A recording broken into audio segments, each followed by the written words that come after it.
easy way that's easy to remember for like any engine. It doesn't matter which engine you do this on. So what I'm adjusting is the gap between the top of the valve stem and the rocker.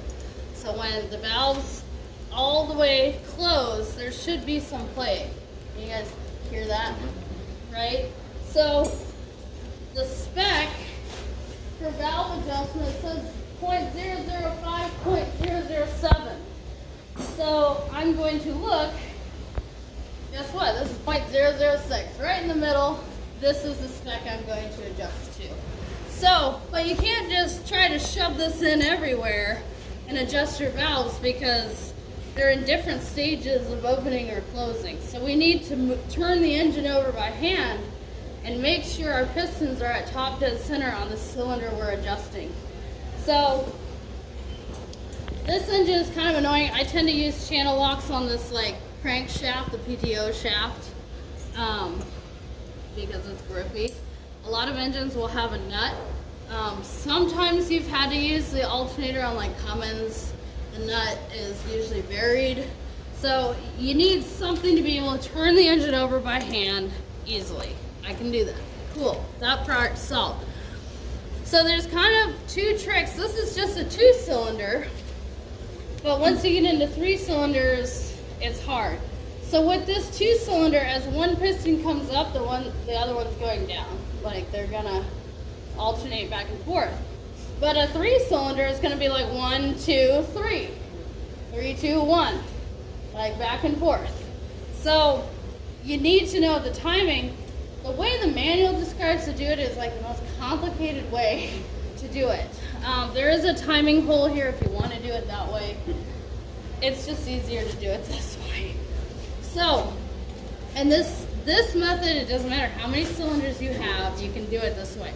So I'm going to turn the engine over by hand and I'm going to watch for rockers to drop, and right now I'm just watching for one rocker to drop. Doesn't matter which rocker it is. So this one's dropping first, so watch it going down. So it's opening that valve and it hits the bottom, it's no longer dropping. Once it hits the bottom, I have a marker here. You can actually see. Marked it before. Yeah, we've marked it before, we're cheating. So as I come down, I can see that it's at the bottom of its stroke. I've just put a mark on the engine, it doesn't matter where. And then I put a mark on the pulley, and I remember which rocker I was looking at. So I don't care about the other 3. I'm not even paying attention to the other 3. Right now I'm literally watching this one that's all the way down.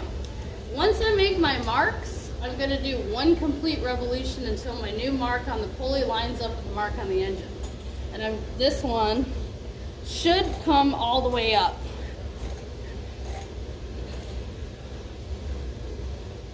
So this one, see, it's loose now.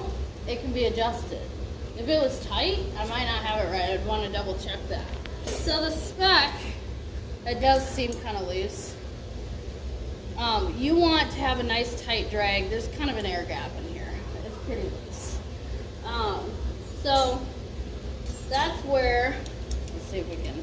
So that piston's at the top right now? Yeah, this piston is at the top right now. It's not doing anything. But this one is still tight because it's getting ready to rock. So this nut right here is just a jam nut that holds your adjusting screw in place. Let's get the jam nut out of the way, make it nice and loose. So as I tighten this, and it doesn't take much to tighten, but see it's tight now. So I'm going to loosen this, and I mean, it's small movements. I'm moving like a millimeter at a time. Suddenly I've got a nice drag. Like if you feel that, you're gonna feel a nice drag. And then without moving that adjusting screw, that's the hard part, is you've got to tighten up your jam nut.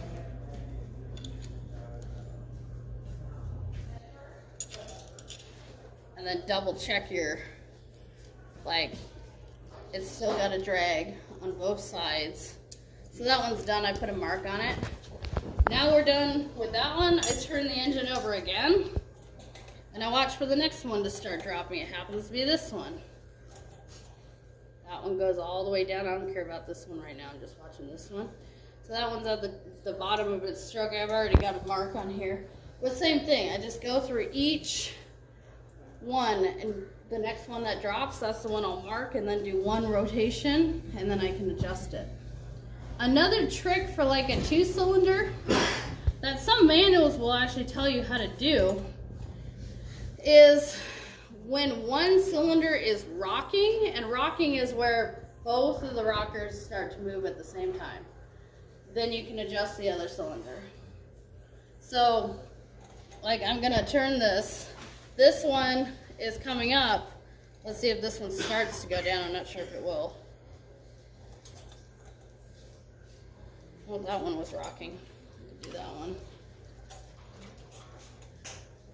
There we go. Okay, so as this one is coming up, watch this one. Right as it starts to go down, it's right there.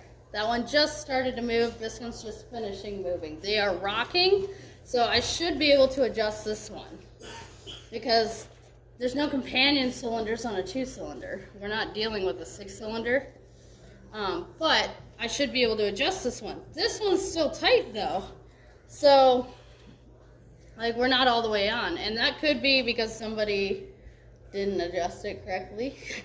So, you know, instead of randomly adjusting it, like we know for sure just doing one at a time, we're gonna get where we wanna be.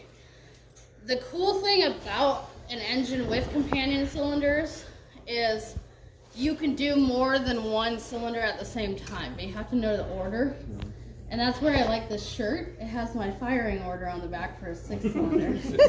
And in case I forget, it's right there. I used to have a shirt with a Cummins on the front, and it had the adjustment for the intake and exhaust because they were different on a Cummins.